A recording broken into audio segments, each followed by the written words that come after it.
Hola, buen mal día. El día de hoy vamos a abordar un poco más a fondo el asunto que se prometió desde el video pasado acerca de la alteridad.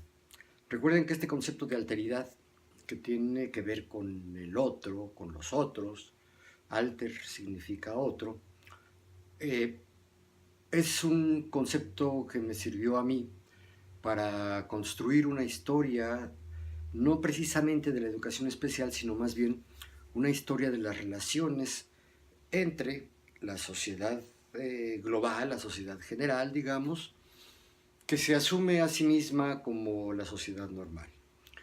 Y cómo esta sociedad, en distintos periodos de la historia, ha calificado como no normal, generalmente anormal, a grupos de individuos, de sujetos, que no cumplen los requisitos de esta normalidad. Esto lo vamos a tratar más adelante, seguramente en otro video.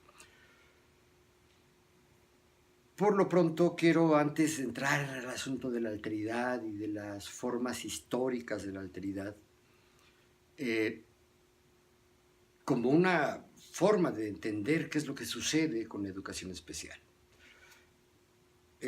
Antes de entrar a ello, decía, me interesa dejar algunas bases conceptuales más o menos claras para una mejor comprensión pues, de este fenómeno de la alteridad.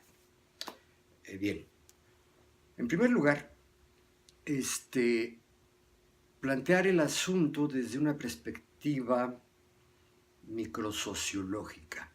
La sociología en general, al menos cuando yo la estudié, se hablaba de dos formas de la sociología, la microsociología y la macrosociología. La macrosociología tiene que ver con el estudio de las sociedades globales, de sociedades, digamos, por lo menos a nivel nacional o a nivel continental o incluso a nivel universal, ¿no? Y hay otra forma de entender la sociedad o de estudiar, pues, el fenómeno social desde un punto de vista microscópico, digamos, ¿no? Eso tiene que ver con las interacciones que se dan entre distintos sujetos. En fin, el trabajo que yo hice para fundamentar mi perspectiva de la educación especial como un fenómeno de alteridad tiene que ver con este análisis microsocial. Es decir, a partir de las interacciones que se dan entre pequeños grupos, o bien entre grupos de diverso tamaño, ¿no? Hay un pequeño grupo que se relaciona de cierta manera ante un gran grupo. Y esto es lo que quiero afinar un poquito en este video. Para ello voy a tener que recurrir a un invento. A mis alumnas yo se los platicaba así. Yo soy inventor e inventé dos aparatos, evidentemente son aparatos conceptuales, no aparatos tecnológicos, dos aparatos que sirven para entender las diferencias entre población y sociedad. Porque muchas veces entendemos a la sociedad como un conjunto de personas y no es necesariamente eso. Ese mismo conjunto de personas, un grupo escolar, por ejemplo, un grupo en el aula, o un grupo en la calle, un grupo en el transporte público, es decir, un conjunto de personas, puede ser estudiado como población o como grupo simplemente, o bien como una sociedad, como algo social. Entonces yo inventé un aparato para estudiar cada uno de estos. Y les llamé, todo esto es un poco en broma, pero me parece que estas bromas son muy serias. Les llamé el demoscopio, de demos, pueblo, demos, población, vinculado con demografía, y el socioscopio. Y yo les ponía como ejemplo los propios grupos a los que me dirigía, mis grupos escolares, los grupos en el aula. Y les decía yo, a ver, si nosotros pudiéramos ver en una especie de microscopio, de telescopio, es decir, en un demoscopio, a este grupo, ¿qué tendríamos que decir? Bueno, pues a lo mejor pudiéramos representar este grupo, pues como se ven las cosas en un telescopio o en un microscopio, es decir, en una figura redonda, ¿no?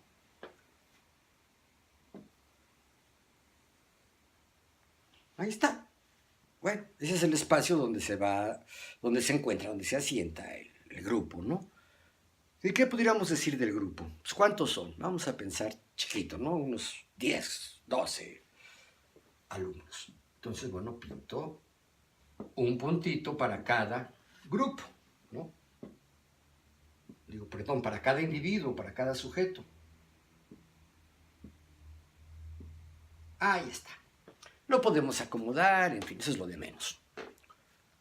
¿Qué puedo decir de todos ellos? De todos y cada uno de ellos. Esto es importante, ¿eh? Todos y cada uno de ellos. Pues, ¿qué digo? ¿Su número total? Pues sí, la demografía estudia la población total de un territorio, ¿no? Pues sí, digamos que en este espacio, en este grupo, en esta aula, esto es virtual, virtual de lo virtual, pues se puede pensar que hay 1, 2, 3, 4, 5, 6, 7, 8, 9, 10, 11, 12. 12 individuos. La población está compuesta de 12 individuos. ¿Y qué se puede decir de todos y cada uno de los individuos? Ah, pues que cada uno tiene un nombre, ¿no? El nombre que tenga este no depende del nombre que tenga este. Este puede ser, ¿qué les digo yo? Juan Pérez, ¿no? Por decir un nombre que se utiliza como comúnmente. María González, Pedro Sánchez, qué sé yo. Cada quien tiene su nombre. Pero el nombre de cada uno no depende del nombre de los otros ni de lo que suceda con los otros. ¿Qué más podemos decir? Pues que cada uno tiene, por decir algo, un color de piel. Y el color de piel de uno no depende del color de piel de otros, ni su estatura, ni su peso, ni su edad, ni su escolaridad, ni su nivel de ingresos, ¿no? Y estos son los datos que de cada individuo de un grupo trabaja la demografía. Es decir, la ciencia que estudia a la población. Este instrumentito, este aparatito, yo le llamé el demoscopio. Es un chiste. ¿Qué pasa si agarro al mismo grupo?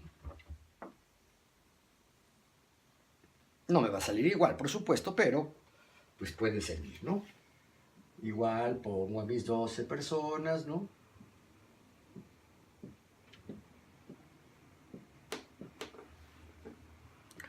Pero ya no lo voy a tratar como población, sino como sociedad. Tratarlo como sociedad significa no necesariamente ver el conjunto, sino lo que sucede al interior del conjunto. Es decir, en las interacciones que se dan entre los individuos miembros de este mismo grupo. Aquí está mi gatita Monsi, muy aplicada ella, estudia muy bien, toma buenos apuntes. ¿Cómo se lleva este con este? ¿Cómo se lleva María con José? ¿Qué tipo de relación tiene? Eso es lo que estudia la sociología. Y podemos ir trazando distintos tipos de líneas, ¿no? Esto es a lo que se le llaman a algunos el sociograma. Evidentemente un sociograma es elaborado bien, no como yo lo estoy haciendo aquí muy al aventón.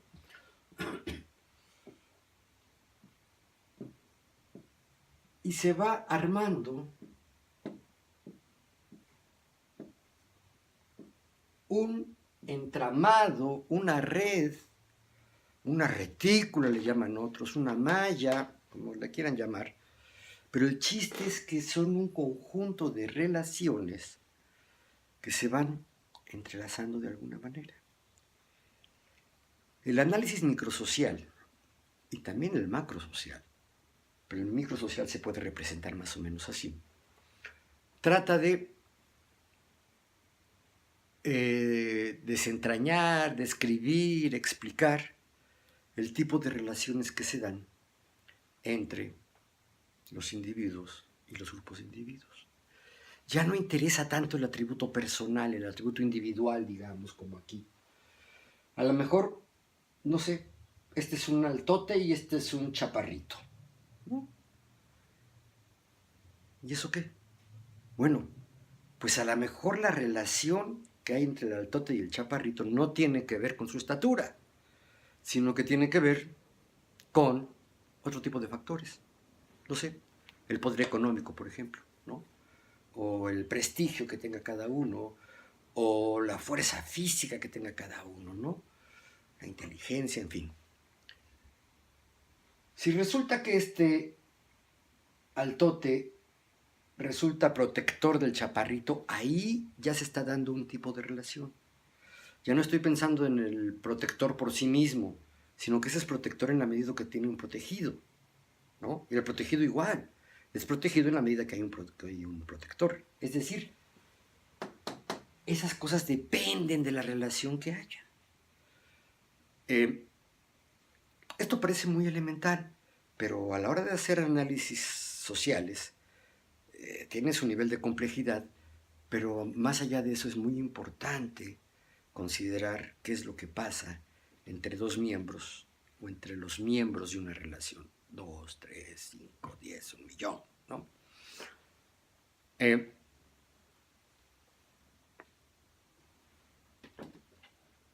Por ejemplo, si la relación que se establece entre uno y otro es económica, por decir algo, en este grupo está el empleado de un patrón, ¿no? O los empleados de un patrón. Uno es el patrón y los demás son sus empleados. Vamos a pensar que este verdecito es el patrón, ¿no? Evidentemente, los otros trabajan para ese patrón, con todo lo que esto implica. Pago, sueldo, obediencia, subordinación, etc. ¿Qué tenemos allí? Pues una relación de tipo económico, ¿no? U otra que se da más comúnmente. Uno de estos, en los ámbitos escolares, uno de estos tiene más lana, los papás le sueltan más dinero, y hay otro que pues tiene menos, ¿no? Y son amigos y se caen bien y son compañeros, y el que tiene más pues es generoso, el que tiene menos pues es sencillo, pero frecuentemente el que tiene más le dispara al que tiene menos, le invita, le paga las cosas, ¿no? O le presta. Tenemos allí ya otra relación de tipo económico, ya de carácter financiero, ¿sí? Y podemos trazar todas las relaciones que se necesiten en ese sentido. ¿Quién tiene más dinero? ¿Quién tiene menos dinero? ¿Qué tal si la relación ya no es ni de dinero, ni de trabajo, ni de consumo, sino es una relación, digamos, de poder, ¿no? Uno es el gandaya, es el bully del grupo, y todos saben que si no se subordinan a la voluntad de este gandaya, de este grandote, de este bravucón, pues a lo mejor el bravucón los golpea, ¿no? ¿Qué hay allí? Hay una relación de poder, porque el fuerte, el que tiene más recursos, a veces más recursos relacionados con la violencia física, o más recursos relacionados con lo que se valora en el grupo. ¿Qué les digo yo? Por ejemplo, una persona estudiada, culta, preparada, en un ámbito académico, pues suele tener más respeto y obediencia que los que son menos cultos, menos preparados, menos estudiosos. Entonces también ahí se dan relaciones de poder. ¿Por qué? Porque el poder es del que las puede. Tengan en cuenta que la palabra poder es al mismo tiempo un verbo y un sustantivo. El poder es la sustancia de la política.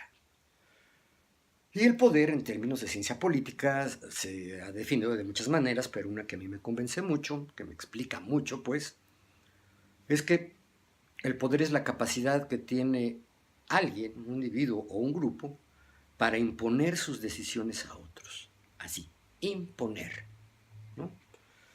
¿A través de qué? Pues a través de los recursos de poder. El recurso de poder, decía un clásico, va desde la lágrima, porque alguien que suelta una lágrima es capaz de cambiarte tus decisiones, de imponerte sus decisiones. Esto es claro con los bebés, ¿no? Si el bebé llora, la mamá cambia lo que tiene que hacer, o el papá, y atiende al chavito, ¿no?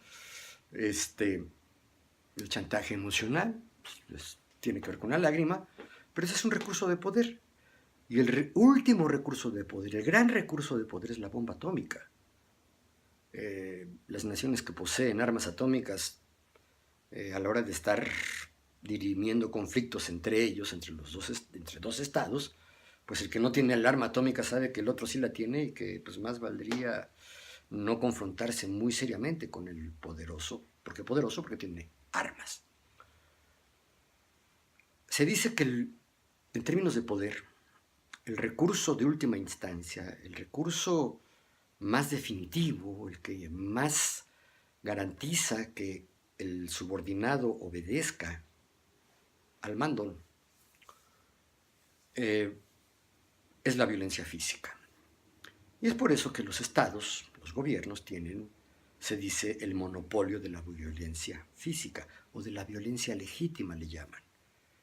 Tú te portas mal y si va la policía por ti, pues sabes que la policía te puede golpear, que te puede hasta matar, ¿no? Y te pueden encarcelar. Y eso es la violencia física como un recurso de poder. Pero el recurso de poder no se limita a la violencia física, hay muchas otras cosas, ¿no? La capacidad lingüística, por ejemplo, ¿no? Que permite convencer, no solo vencer, sino convencer. El prestigio. Si nos topamos con un famoso y el famoso nos dice con permiso, lo más seguro es que le demos el paso, ¿no? Aunque no querramos. ¿Por qué? Pues porque la fama nos puede, nos impone, y eso tiene que ver también con la popularidad. Si es alguien bueno, bondadoso, es probable que también en ciertos ámbitos, ciertos grupos, tiendan a obedecer porque es bueno, ¿no? Y a lo mejor no obedecer, sino contribuir a lo que él está haciendo, por la decisión del bueno, del bondadoso. Sucede en los ámbitos de solidaridad, en los ámbitos eclesiásticos, ¿no? En fin. Pero también hay relaciones sociales de carácter cultural. Cuando los vínculos que se establecen entre los individuos o al interior de los grupos son vínculos que tienen que ver con la producción de significados. Y bueno, y la parte cultural, tal vez la máxima expresión de la cultura, pues sea el arte, ¿no? Entonces, si es un grupo que se afilia o se juntaron, se reúnen porque se identifican entre ellos porque son adoradores del arte, pues evidentemente el que tenga la mejor capacidad y expresividad estética será el que tenga una dominancia, ¿no? O no, los vínculos están establecidos en la fabricación de la producción de significados. ¿Qué significado, qué sentido le damos a las cosas? Y si es un sentido estético, pues por supuesto que entonces los vínculos se van a establecer en torno de eso. ¿Qué tenemos aquí? Pues, por lo pronto, una corrección a una expresión muy usual. Una expresión a la que yo le llamo una de las letanías, es decir, una frase que se repite y se repite y se repite, y de tanto repetirse pierde significado. ¿Cuál es esta frase? ¿Cuál es esta letanía? Lo económico, político y social, dirían, ¿no? Pues no.